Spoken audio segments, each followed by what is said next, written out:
Very good evening to all of you. दोस्तों सबका स्वागत है सक्सेस की 98 पे, जहां पर हम रोज लेकर आते हैं आपके लिए जनरल नॉलेज की ये क्लास, और क्लास नंबर है 35। इसका हर क्वेश्चन इंपॉर्टेंट होता है दोस्तों, क्योंकि आरआरबी जेई का एग्जाम चल रहा है और वहां पे यहां से रिलेटेड क्वेश्चन पूछे जा रहे हैं। हम लोग रोज एनालिसिस भी दे रहे हैं एजुकेशन के बेसिक्स पे, तो वहां आप देख सकते हैं इन सब सारे क्वेश्चंस का जितना भी मतलब हिस्ट्री, ज्योग्राफी और पॉलिटी से रिलेटेड एटलीस्ट क्वेश्चन जो पूछे जा रहे हैं वो इंपॉर्टेंट क्वेश्चन हम आपको यहाँ पे भी बता रहे हैं और वही क्वेश्चन वहां पूछे जा रहे हैं। तो एटलीस्ट इस क्यूज को अटेंड करने का बहुत सारे स्टूडेंट को फायदा हो रहा है और आप भी इसका फायदा उठा सकते हैं। तो चलिए शुरू करते हैं। इसका पीडीएफ आपको डाउनलोड करना होगा जाके टेलीग्राम से और इसके सक्सेस की 98.in के ऑफिशियल वेबसाइट से, तो जरूर डाउनलोड कीजिए यहां से जाके। दोस्तों अगर चैनल को सब्सक्राइब नहीं किया है तो प्लीज़ सब्सक्राइब कीजिए बेल आइकन को दबा के, ताकि हर वीडियो का नोटिफिकेशन आप तक सबसे पहले हम आपको अपने चैनल के माध्यम से पहुंचा सकें। दोस्तों क्लास का टाइमिंग नोट कर लीजिएगा, 8:30 बजे की क्लास होती है और ये क्लास बहुत इंपॉर्टेंट हो रहा है दोस्तों, और बहुत लोगों को पसंद भी आ रहा है।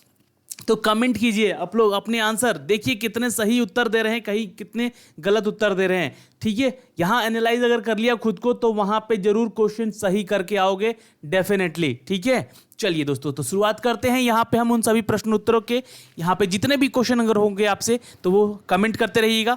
और पहला क्वेश्चन आपके सामने ये रहा। तो पृथ्वीराज चौहान ने अपने दुश्मन जयचंद्र गहदवाल की बेटी से विवाह किया था, तो उनका नाम बताना है दोस्तों। कृष्णवती, पूर्वावती, सोमयुक्ता या सोमवती, इन चार में से नाम है पृथ्वीराज चौहान। ये बहुत ही अच्छा क्वेश्चन है और ये एसएससी सीजीएल में पूछा गया है प्रश्न, तो इट मे बी कि यहाँ भी क्वेश्चन पूछा जाए, बट क्वेश्चन को पढ़े रहेंगे तो ध्यान में रहेगा और आंसर कीजिएगा। यहाँ पे हर 3 सेकंड के बाद आपका आंसर आ जाएगा। ये इनका नाम है दोस्तों सौम्युक्ता, नोट कर लीजिएगा। अगला क्वेश्चन नंबर 2 है, ये भी हिस्ट्री से ही है। औरंगजेब ने अपने पिता को आगरा के किले में कैद करके रखा था, तो उनके पिता का नाम क्या था? औरंगजेब के पिता का नाम क्या था दोस्तों? तो आंसर नोट कीजिएगा, हर 3 सेकंड के बाद आपको इसका आंसर यहाँ पे कमेंट कर दिया जाएगा। चलिए फटाफट आंसर कीजिएगा दोस्तों यहाँ पे कमेंट बॉक्स में। तो आंसर होता है दोस्तों इट्स बी, शाहजहां। जी हाँ, शाहजहां जो थे अपने शासनकाल में बहुत सारे इमारतों का निर्माण करवाते जा रहे थे, जो कि राजकोष में बहुत सारे जो मुद्राएं थी वो कम होती जा रही थी उनके क्षेत्र में, तो इसलिए इनको कैद करना पड़ा ताकि ये और भी खर्चे ना कर सकें।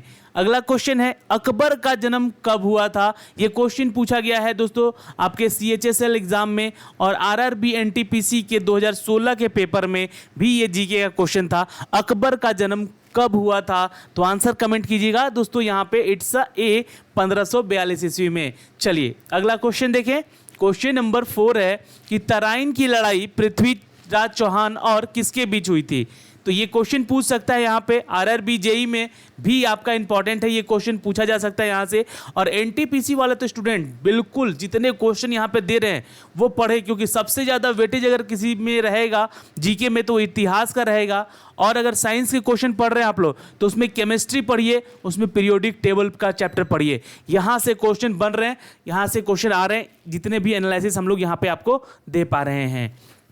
तो दोस्तों तराइन की लड़ाई जो थी पृथ्वीराज चौहान और किसके बीच हुई थी? तो ये हुई थी मोहम्मद गौरी के बीच में। ओके, क्वेश्चन नंबर 5, मौर्य वंश का अंतिम सम्राट कौन था? फटाफट आंसर कीजिए, क्वेश्चन बहुत ज्यादा हैं अभी और आपको भी आंसर यहाँ पे कमेंट करते रहना होगा। ओके, और लास्ट में डिसाइड कीजिएगा, आप लोग कंक्लूड करके बताइएगा कि कितने भी क्वेश्चन आप लोगों ने यहाँ पे सही किए हैं और कितने गलत आउट ऑफ 40 में। क्वेश्चन का आंसर है दोस्तों it's a B, Brihadatta. Note कर लीजिएगा, बृहदत्त जो थे ये मौर्य वंश के अंतिम सम्राट थे। क्वेश्चन नंबर 6, लाहौर संकल्प किसके द्वारा प्रस्तुत किया गया था? चलिए फटाफट आंसर कीजिएगा। और बहुत सारे स्टूडेंट हैं जो कि कमेंट नहीं करते हैं, सिर्फ वीडियो देखते रहते हैं, तो प्लीज़ यार कमेंट कीजिए। भले ही आपका एग्जाम हो ना हो, पर आपके आंसर यहाँ पे आएंगे तो आप दूसरों को भी मोटिवेशन मिलेगा कि इतने लोग इतना सही आंसर कर रहे हैं। ठीक है, तो प्लीज़ एक क्वेश्चन का आंसर जरूर आप लोग करिएगा। हर एक क्वेश्चन का आंसर होता है दोस्तों यहाँ पे इट्स सी, ए.के. फजलुल हक। नोट कर लीजिएगा, ए.के. फजलुल हक इज द राइट आंसर। अगला क्वेश्चन, ग्रीक शासक, नोट कर लीजिएगा, ग्रीक शासक थे अलेक्जेंडर, उन्होंने किसकी सेना का झेलम नदी के तट पर सामना किया था? तो ऑप्शन है चंद्रगुप्त मौर्य, अम्बी, धनानंद या पोरस। फटाफट आंसर कीजिएगा दोस्तों नीचे कमेंट बॉक्स में, और हर 3 सेकंड के बाद आपको आंसर यहाँ पे मिल जाएगा, इसलिए 3 सेकंड से पहले अपने आंसर यहाँ पे जरूर कमेंट करें। आंसर होता है दोस्तों इट्स अ डी, पोरस से। जी हाँ, अलेक्जेंडर का जो युद्ध हुआ था झेलम नदी के तट पे, वो थे पोरस। क्वेश्चन नंबर 8 क्या कहता है कि 1882 में ब्रिटिश सरकार द्वारा हंटर कमीशन की नियुक्ति किसकी जांच करने के लिए की गई थी? चलिए आंसर कीजिएगा दोस्तों यहाँ पे कमेंट बॉक्स में। और सारे क्वेश्चन इंपॉर्टेंट है दोस्तों, एक भी क्वेश्चन नहीं मिस होना चाहिए आप लोगों से, इसलिए हम लोग रोज 40 क्वेश्चन ऐसे लेकर आते हैं जो कि आपके एग्जाम के पॉइंट ऑफ व्यू से इंपॉर्टेंट है। और कुछ क्वेश्चन ऐसे भी रहते हैं इसमें जो कि प्रीवियस ईयर में पूछे गए हैं, क्योंकि प्रीवियस ईयर का अगर क्वेश्चन आप लोग देख कर नहीं जाओगे तो कहीं ना कहीं आप कुछ मिस करके आओगे वहाँ पे। आंसर है दोस्तों इट्स सी, नोट कर लीजिएगा, भारत में शिक्षा की प्रगति के लिए। अगला क्वेश्चन था कि गो बैक टू वेद, ये क्वेश्चन देखिए रिपीट हो गया है और ये क्वेश्चन बहुत बार रिपीट हो चुका है, इसलिए इसका आंसर आप लोग नीचे कमेंट बॉक्स में करिएगा कि गो बैक टू वेद का मोटो का प्रस्ताव किसने रखा था। चलिए आंसर कीजिएगा दोस्तों यहाँ पे। चलिए फटाफट आंसर कीजिएगा, यहाँ पे बहुत सारे क्वेश्चन है अभी। आंसर है दोस्तों इट्स डी, जी हाँ, दयानंद सरस्वती। क्वेश्चन नंबर 10, द्वितीय गोलमेज सम्मेलन, यहाँ पे भी क्वेश्चन रिपीट हो चुका है, ये आंसर होता है दोस्तों it's C, Sarojini Naidu. Note कर लीजिएगा, द्वितीय गोलमेज सम्मेलन भारतीय महिला के द्वारा सबसे पहले प्रतिनिधि किया गया इनका, ठीक है, तो इनका नाम है दोस्तों सरोजनी नायडू। भारतीय भूगर्भीय सर्वेक्षण जीएसआई की स्थापना कब की गई थी? तो हम आ चुके हैं अब यहाँ पे ज्योग्राफी के क्वेश्चन में। आंसर कमेंट कीजिएगा, जितने हो सकते हैं सही आपसे जरूर बताइएगा यहाँ पे कमेंट करके। चलिए आंसर है दोस्तों इट्स बी, नोट कर लीजिएगा दोस्तों, ये इंपॉर्टेंट क्वेश्चन है और ये क्वेश्चन बन सकता है आपके एग्जाम में भी। आंसर है भारतीय भूगर्भीय सर्वेक्षण की स्थापना की गई थी सन 1851 ईस्वी में। Okay, the Geological Survey of India, GSI जिसे कहते हैं। The airport serving Lakshadweep island is situated at which of the following island? Lakshadweep पर कार्यरत हवाई अड्डा किस द्वीप पर स्थित है? फटाफट आंसर कीजिएगा, यहां पे 3 सेकंड का टाइम देते हैं आपको। आंसर है दोस्तों इट्स बी, आगती। नोट कर लीजिएगा, इट्स अगाती, नोट कर लीजिएगा, लक्षद्वीप पर जो हवाई अड्डा उसका नाम है ये। Question number 13, the southern part of India mainland from the south of river Krishna till the southern tip the mainland India and the Cape Comorin is known as, यानी कि कृष्ण नदी के दक्षिण में भारत के मुख्य भूखंड के दक्षिणी भाग के कैप कैमरिन स्थित भारत के प्रमुख भूखंड के दक्षिणतम बिंदु को किस रूप में जाना जाता है? ये बहुत लंबा क्वेश्चन कर दिया गया है यहाँ पे, पर क्वेश्चन यहाँ पे सिर्फ इतना आपसे पूछा जाएगा कि भारत का जो सबसे दक्षिणी छोर है उस बिंदु को क्या कहा जाता है? तो यहाँ पे कमेंट कीजिएगा दोस्तों, आंसर आपका इट्स अ कोरोमंडल तट कहते हैं उसको, ठीक है। वह तट का नाम बताइए जो कि भारत के दक्षिणतम बिंदु पे है। ये क्वेश्चन बस इतना पूछा जाएगा, बाकी ये जानकारी इतनी सारी दे दी गई है आपको ये क्वेश्चन में कि कौन सी नदी के किनारे हैं, तो कृष्णा नदी के, ये सारी चीजें आपको पता होनी चाहिए। कौन सा भूखंड है, तो ये मुख्य भूखंड है भारत का दक्षिणी भाग का, तो ये क्या नाम है इसका, तो कैप कैमरिकन। यहाँ एटलीस्ट इस क्वेश्चन में 3 क्वेश्चन आपको इंक्लूडेड है ना। तो चलिए ये भी अच्छी बात है। क्वेश्चन नंबर 14 देखते हैं कि भारतीय उपमहाद्वीप मुख्य रूप से किसका एक हिस्सा था? चलिए आंसर कीजिएगा दोस्तों नीचे कमेंट बॉक्स में, जल्दी से जाके अपने कमेंट बॉक्स में कमेंट करते रहिएगा। हर एक क्वेश्चन का 3 सेकंड के बाद आंसर यहाँ पे क्लिक होकर आ जाएगा। तो भारतीय उपमहाद्वीप का मुख्य रूप से जो हिस्सा था दोस्तों वो है गोंडवाना भूमि। नोट कर लीजिएगा, इंपॉर्टेंट है ये क्वेश्चन।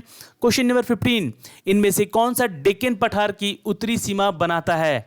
डेक्कन पठार की उत्तरी सीमा बनाने वाला जो है दोस्तों वो है विंध्य श्रेणी। नोट कर लीजिएगा, ये इंपॉर्टेंट है क्वेश्चन। क्वेश्चन नंबर 16, इनमें से किस भारतीय राज्य में कोई तटीय सीमा नहीं है? कोई तटीय सीमा नहीं है। गुजरात में है तट, यहाँ बिल्कुल है। गोवा में है, बिल्कुल है। राजस्थान में नहीं है। तो आंसर यहाँ पे होगा दोस्तों राजस्थान। जी हाँ, क्वेश्चन पूछा गया सीमा नहीं है, तटीय सीमा नहीं है, यानी कोई समुद्र तट नहीं है यहाँ पे, जबकि महाराष्ट्र, गोवा और गुजरात में है। क्वेश्चन नंबर 17, भारतीय मुख्य भूमि की तट रेखा की लंबाई क्या है? नोट कर लीजिएगा, इंपॉर्टेंट है क्वेश्चन। 5500 किलोमीटर, 6100 किलोमीटर, 7500 किलोमीटर और 8400 किलोमीटर। तो आंसर कीजिएगा दोस्तों, भारतीय मुख्य भूमि की तट रेखा की लंबाई क्या है? तो इट्स सी 7500 किलोमीटर की। ओके, क्वेश्चन इंपॉर्टेंट है, ये क्वेश्चन पूछा गया है, एग्जाम में पूछा जा सकता है। क्वेश्चन नंबर 18 का आंसर कीजिएगा। दीव एक द्वीप है, दीव इज द आइसलैंड, ठीक है। तो यहाँ पे ऑप्शन कीजिएगा किसका है ये? दमन के साथ है, गोवा के साथ है, गुजरात के साथ है या महाराष्ट्र के साथ है? चलिए फटाफट आंसर कीजिएगा यहाँ पे। क्वेश्चन नंबर 18 का आंसर है दोस्तों इट्स अ सी, गुजरात के साथ है दीव का आइसलैंड। ठीक है, दीव एक द्वीप है जो कि गुजरात के साथ है। ओके, क्वेश्चन नंबर है 19 यहाँ पे, इनमें से किस राष्ट्रीय उद्यान में माउंट एवरेस्ट शामिल है? फटाफट आंसर कीजिएगा दोस्तों। यहाँ पे नीचे माउंट एवरेस्ट शामिल है दोस्तों, यहाँ पे इट्स अ सागरमथा राष्ट्रीय उद्यान। नोट कर लीजिएगा, ये नेशनल पार्क के बारे में आरआरबी जेईई में क्वेश्चन पूछे जा रहे हैं, रोज एक क्वेश्चन नेशनल पार्क से रिलेटेड रह रहा है, तो यहाँ पे क्वेश्चन होगा सागरमथा राष्ट्रीय उद्यान। ओके, क्वेश्चन नंबर 20, अंडमान और निकोबार द्वीप में सैडल पीक कहाँ स्थित है? ये क्वेश्चन पूछा गया है आरआरबी जेईई 2019 में ही, और पहले ही दिन शिफ्ट में पूछा गया है, तो आंसर कीजिएगा दोस्तों उत्तरी अंडमान में। नोट कर लीजिएगा, इंपॉर्टेंट है क्वेश्चन। अब देखते हैं क्वेश्चन हम यहाँ पे कुछ इकोनॉमिक्स से। तो SIDO का पूर्ण रूप क्या है, यहाँ पे आपको बताना है। SIDO का पूर्ण रूप है दोस्तों it's a small industry development organisation. Note कर लीजिएगा, ये क्वेश्चन जो बैंकिंग के एग्जाम देते हैं दोस्तों उनके लिए भी बहुत इंपॉर्टेंट है। ओके, चलिए, हर क्वेश्चन का आंसर है, आप लोग भी कमेंट करते रहिए, बहुत अच्छा जा रहा है आप लोग का आंसर यहाँ कमेंट करते हैं तो कितना मतलब यहाँ पे मोटिवेशन मिलता है हम लोगों को कि और भी नए नए क्वेश्चन आपको बता सकें हम लोग। चलिए, आंसर कीजिएगा 22 का कि इनमें से कौन है जो कि भारतीय अर्थव्यवस्था के तृतीय क्षेत्र के अंतर्गत आते हैं? तो कौन सा है वो क्षेत्र? कपड़ा उद्योग, बैंकिंग, डेयरी, या फिर इनमें से कोई नहीं? तो आंसर कीजिएगा इट्स अ बैंकिंग। नोट कर लीजिएगा, भारतीय अर्थव्यवस्था यानी कि भारतीय इंडियन इकोनॉमी के तहत आता है ये तृतीय क्षेत्र में, तो आंसर है दोस्तों it's a banking. Okay, question number 23, insider training किससे संबंधित है? इनसाइडर ट्रेनिंग किससे संबंधित है? आंसर कीजिएगा, व्यापार क्षेत्र, शेयर मार्केट से, या क्रेडिट बाजार से, या हॉर्स रेसिंग से? चलिए फटाफट आंसर कीजिएगा दोस्तों यहाँ पे कमेंट बॉक्स में। चलिए, आंसर है दोस्तों it's a B, share market से। नोट कर लीजिएगा। अगला क्वेश्चन, पूंजी बाजार एक वित्तीय बाजार है जिसका संबंध किससे है? पूंजी मार्केट यानी कि कैपिटल मार्केट, फाइनेंस मार्केट जो संबंधित है वो किससे है? तो it's a B, long term fund से है। It's a long term fund. अगला क्वेश्चन 25 का आंसर कीजिएगा कि वो कौन सी BSE सेंसेक्स के तहत जो है, ठीक है, कौन सी संख्या है जो कंपनियों के प्रदर्शन को मापने के लिए डिजाइन किया गया है? चलिए आंसर कीजिएगा दोस्तों, 3 सेकंड का टाइम देते हैं आपको। The S&P BSE Sensex is design to measure the performance of the number of company is 30। Note कर लीजिएगा, आंसर है इट्स 30। अगला क्वेश्चन है कि wall street is associated with, यानी कि वॉल स्ट्रीट किससे संबंधित है? ऑप्शन आपके सामने है दोस्तों, नीचे कमेंट करते रहिएगा। न्यूयॉर्क का स्टॉक एक्सचेंज, वॉस में भारतीय टाउनशिप, मुंबई में सुपरमार्केट, या कोलकाता का स्टॉक एक्सचेंज? तो आंसर है दोस्तों न्यूयॉर्क का स्टॉक एक्सचेंज को कहा जाता है वॉल स्ट्रीट। ओके, परिवहन निम्नलिखित में से किस क्षेत्र में आता है? चलिए 27 का आंसर कीजिएगा आप लोग फटाफट, देखते हैं कितने लोग यहाँ पे आंसर सही करते हैं। The transport comes under which of the following sector? तो आंसर है दोस्तों it's a C, it's a territory sector, यहाँ तृतीय क्षेत्र में आता है, और बैंकिंग भी। नोट कर लीजिएगा, ठीक है। अगला क्वेश्चन, सेबी का फुल फॉर्म क्या होता है? ये क्वेश्चन पूछा गया है बहुतों बार एग्जाम में, इनफैक्ट आपके बैंकिंग में भी बहुत बार पूछा गया है एग्जाम में, तो आप भी यहाँ पे आंसर इसका कीजिएगा। सेबी का फुल फॉर्म क्या होता है दोस्तों? अगर आंसर पता है तो नीचे कमेंट बॉक्स में जल्दी से कमेंट कीजिएगा। आंसर है दोस्तों it's a, it's a securities and the exchange board of India. Note कर लीजिएगा, ये क्वेश्चन बहुत इंपॉर्टेंट है, और एब्रीविएशन जितने भी होते हैं दोस्तों इससे रिलेटेड क्वेश्चन पूछते हैं, तो एक वीडियो आपको मैं यहाँ पे एब्रीविएशन से भी दे दूंगा जो कि बैंकिंग टर्मिनोलॉजी से और इकोनॉमिक्स से रिलेटेड होता है। क्वेश्चन नंबर 29, राष्ट्रीय प्रतिभूति निक्षेपगार लिमिटेड एक भारतीय केंद्रीय प्रतिभूति निक्षेपदार है, इसे कब स्थापित किया गया था? बताइए आप यहाँ पे इसका कमेंट कीजिए। 29 का आंसर कीजिएगा। National Securities Depository Limited is Indian central securities depository. It was established in, it's a B, 1996 में। जी हाँ, 1996 में इसे एस्टैब्लिश किया गया था। नोट कर लीजिएगा, आंसर इंपॉर्टेंट होता है यहाँ से। और SIDO जिसका अभी मैंने फुल फॉर्म बताया आपको, राष्ट्रीय विकास एजेंसी, किससे संबंधित है? तो ये संबंधित है दोस्तों स्मॉल इंडस्ट्री से। ओके, कुछ चलिए अब देखेंगे हम यहाँ पे पॉलिटी से कुछ क्वेश्चन, और ये क्वेश्चन पूछे जा रहे हैं अभी आरआरबी जेईई में, तो जो भी NTPC की तैयारी कर रहे हैं वो एटलीस्ट सारे वो क्वेश्चन देखेंगे जब आरआरबी जेईई का क्वेश्चन आंसर समाप्त हो जाएगा, यहाँ पे एग्जाम समाप्त हो जाएगा। वैसे हम लोग आपको हर दिन का जो क्वेश्चन सिनारियो है जो पूछे जा रहे हैं एग्जाम में वो शेयर कर ही रहे हैं PDF के रूप ग्रुप में, तो उन सभी पीडीएफ को भी देखना लेना ना भूलें आप लोग। संसद के 2 सत्रों के बीच में अधिकतम अंतराल क्या हो सकता है? आंसर है दोस्तों इट्स सी, 6 मंथ का। क्वेश्चन नंबर 32 का आंसर कीजिएगा। संसद और राज्य विधानसभाओं के अतिरिक्त संवेदनशील पर रोक कैसे लग सकता है? दोस्तों एक क्वेश्चन यहाँ पे पॉलिटी से 25 मई को क्वेश्चन पूछा गया था, यहाँ पे आप लोग उसका आंसर कीजिएगा। 25 मई को आरआरबी में क्वेश्चन पूछा गया है, आरआरबी जेई के क्वेश्चन में, कि राष्ट्रपति का नाम बताइए, वो राष्ट्रपति का नाम बताइए जो कि सबसे कम अवधि के लिए भारत के राष्ट्रपति बने हैं। सबसे ज्यादा अवधि के लिए तो डॉक्टर राजेंद्र प्रसाद हैं, ठीक है, और सबसे कम अवधि के लिए, ठीक है, तो ये आपको नीचे कमेंट बॉक्स में कमेंट करके बताना है इसका आंसर, ठीक है। तो ये क्वेश्चन था आरआरबी जेई में पूछा गया सवाल 25 मई को।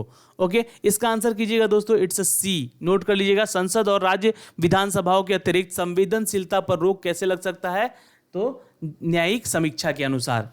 क्वेश्चन नंबर 33, किस राष्ट्र से भारतीय संविधान ने राज्य के नीति निर्देशक सिद्धांतों की अवधारणा को अपनाया है? तो आंसर कीजिएगा कमेंट यहाँ पे, इट्स आयरलैंड, नोट कर लीजिएगा। क्वेश्चन एक और पूछा गया था दोस्तों, जो कि आरआरबी जेई के 26 मई के क्वेश्चन सिनारियो में, जो कि पॉलिटी से ही रिलेटेड था, कि राष्ट्रपति, माफ कीजिएगा, उपराष्ट्रपति के लिए न्यूनतम सीमा, जो कि मैंने क्वेश्चन आपको यहाँ पे कराए भी हैं वो, ठीक है, तो वो पूछा गया था। तो 35 वर्ष जो था वो राइट आंसर था, ठीक है। 35 वर्ष की कम से कम न्यूनतम आयु होनी चाहिए उपराष्ट्रपति बनने के लिए। क्वेश्चन नंबर 34 का आंसर कीजिएगा। प्रो टेम स्पीकर का क्या कार्य है? तो प्रो टेम स्पीकर का काम क्या है दोस्तों? तो ये काम है सदस्यों के शपथ दिलाता है और एक स्थायी स्पीकर के चुने जाने पर प्रभार का धारण भी कर सकता है, ठीक है। तो आंसर यहाँ पे सी होगा 34 का। चलिए, बहुत लोग आंसर कर रहे होंगे यहाँ पे सी का, डी कर रहे होंगे यहाँ पे, 34 का डी कर रहे होंगे, पर ये सी होगा आंसर, यहाँ पे नोट कर लीजिएगा। क्वेश्चन नंबर 35 का आंसर कीजिएगा कि राज्यसभा के निर्वाचित सदस्यों की अधिकतम संख्या कितनी होती है? और एक क्वेश्चन पूछा गया था आपके 25 मई के आरआरबी जेई के एग्जाम में, कि लोकसभा के, सेम क्वेश्चन था, कि निर्वाचित सदस्यों की अधिकतम संख्या क्या होती है? तो यहाँ पे इसका आंसर आप लोग कमेंट कीजिएगा दोस्तों, जरूर से यहाँ पे नीचे जाके कमेंट बॉक्स में, ठीक है। और यहाँ पे राज्यसभा के निर्वाचित सदस्यों की संख्या कितनी होती है? तो इट्स अ बी, नोट कर लीजिएगा 238। ओके, अगला क्वेश्चन देखते हैं 36। भारत के किस राज्य में विधान परिषद बनाई या समाप्त किस के कहने पर की जा सकती है? ये सारे क्वेश्चन पूछे जा रहे हैं दोस्तों। मैं आपको बता दूं कि जितने भी पॉलिटी के क्वेश्चन हम आपको देते हैं लास्ट में 10 क्वेश्चन रोज, ये 10 क्वेश्चन इंपॉर्टेंट है, क्योंकि यहाँ से 2 या 3 क्वेश्चन तो रोज आरआरबी जेई में पूछे जा रहे हैं, और एनटीपीसी जब आएगा तो ये सारे क्वेश्चन इंपॉर्टेंट हैं जितने मैं आपको देता हूँ यहाँ पे, पॉलिटी हो, इकोनॉमी हो, या फिर हिस्ट्री ज्योग्राफी का हो, ठीक है। तो ध्यान से पढ़िए, पीडीएफ संभाल के रखिए, पीडीएफ को इंटरव्यू के लिए रखिए मत, यहाँ पे उसको रिवीजन करते रहिए बैठ के घर पे, है ना। ऐसा नहीं कि आप दोस्तों में बैठे और गपशप मार रहे हैं, वही दोस्तों के बीच में एटलीस्ट क्यूज करें, ताकि सारे क्वेश्चन आपको क्लियर हो सके एग्जाम के टाइम तक। आंसर यहाँ पे दोस्तों कीजिएगा इट्स सी, राज्य विधानसभा के बाद संसद और आशय का प्रस्ताव पारित करती है, नोट कर लीजिएगा। अगला क्वेश्चन देखते हैं 37। इनमें से राज्यों में से किसके पास विधान परिषद है? तो विधान परिषद यहाँ पे पूछा गया है कि किस राज्य के पास विधान परिषद है, ठीक है। लेजिस्लेटिव काउंसिल है किसके पास? तो नोट कर लीजिएगा इट्स अ तेलंगाना। ओके, अभी अभी ये आंध्र प्रदेश से अलग हुआ है राज्य तेलंगाना, और इसकी जो राजधानी है वो बतानी है, और आंध्र प्रदेश की भी राजधानी आपको नीचे कमेंट बॉक्स में बतानी है। तो कमेंट जरूर कीजिएगा, मैं देखूंगा आपके आंसर, कितने लोगों का आंसर यहाँ पे सही हो रहा है। और यहाँ क्यूज अटेंड करने के बाद आउट ऑफ 40 कितने लोगों ने कितने क्वेश्चन सही किए हैं, ये भी प्लीज बताइएगा आप लोग। ओके, 38 का आंसर कीजिएगा कि धन विधेयक राज्य विधानसभा में किसकी पूर्व अनुमति के साथ प्रस्तुत की जाती है? Money bill can introduce by the state legislative assembly with the prior permission of the it's a government of state, राज्य के गवर्नर ऑफ स्टेट, राज्य के राज्यपाल के द्वारा। ओके, चलिए 39 का आंसर कीजिएगा दोस्तों यहाँ पे कि किसी राज्य में मंत्रिपरिषद सामूहिक रूप से किसके प्रति जवाबदेह हैं? ऑप्शन है राज्यपाल, मुख्यमंत्री, भारत के राष्ट्रपति या विधानसभा। और ये सेम क्वेश्चन मैं आपको बता दूं, सेम क्वेश्चन पूछा गया है आरआरबी जेई में आपके 24 मई के एग्जाम में ही। ठीक है, तो क्वेश्चन प्लीज मत छोड़िए आप लोग, सारे के सारे इंपॉर्टेंट है। और एनटीपीसी वाले जो भी तैयारी कर रहे हैं स्टूडेंट, वो अगर नहीं पढ़ रहे हैं यहाँ पे और ये क्वेश्चन नहीं देख रहे हैं तो वो बहुत ही बड़ी गलती कर रहे हैं। बस मैं चाह रहा हूँ आप लोगों से कि क्वेश्चन अटेंड करें, कमेंट करें, आंसर याद हो जाएगा। बस इतना काम करना है आपको। आंसर यहाँ पे डी होगा दोस्तों, विधानसभा। अगला क्वेश्चन और आखिरी प्रश्न है आज का कि विधानसभा के सदस्य चुने जाते हैं। तो ये क्वेश्चन का आंसर आप करिए यहाँ पे जल्दी फटाफट। और जो भी मेरे भाई बंधु चैनल पे नए हैं उनसे बस इतना रिक्वेस्ट रहेगा कि चैनल को सब्सक्राइब करिएगा। और जितने भी लोग नए जुड़ रहे हैं वो प्लीज़ सब्सक्राइब कीजिएगा चैनल को और वीडियो को लाइक कर लीजिएगा। एटलीस्ट आपके लिए इतनी मेहनत कर रहे हैं तो एक लाइक तो बनता है आपका, तो प्लीज़ लाइक करके जाइएगा। आंसर होता है दोस्तों यहाँ पे इट्स सी, नोट कर लीजिएगा। ये आंशिक रूप से निर्वाचित और आंशिक रूप से राज्यपाल द्वारा नामित किए जाते हैं। कौन? विधानसभा के सदस्य। ओके, अगला क्वेश्चन नहीं यहाँ पे। और आपका हमारे साथ यहाँ बने रहने के लिए बहुत बहुत शुक्रिया, मेहरबानी। वीडियो को लाइक कीजिएगा, शेयर कीजिएगा अपने उन दोस्तों के ग्रुप्स में जो कि व्हाट्सएप पे आपसे जुड़े हुए हैं, और ऐसे ग्रुप्स में ही सेंड करें जहाँ पे लोग पढ़ने वाले हैं। ठीक है, और फेसबुक ग्रुप पे भी शेयर कर सकते हैं ताकि लोगों को पता चल सके कि आपके साथ जुड़े हुए लोग जो हैं वो ऐसे क्वेश्चन दे रहे हैं। तो हमारे साथ बने रहें, इसका बहुत बहुत धन्यवाद। मिलते हैं कल के सिनारियो में, तब तक के लिए बाय बाय, टेक केयर।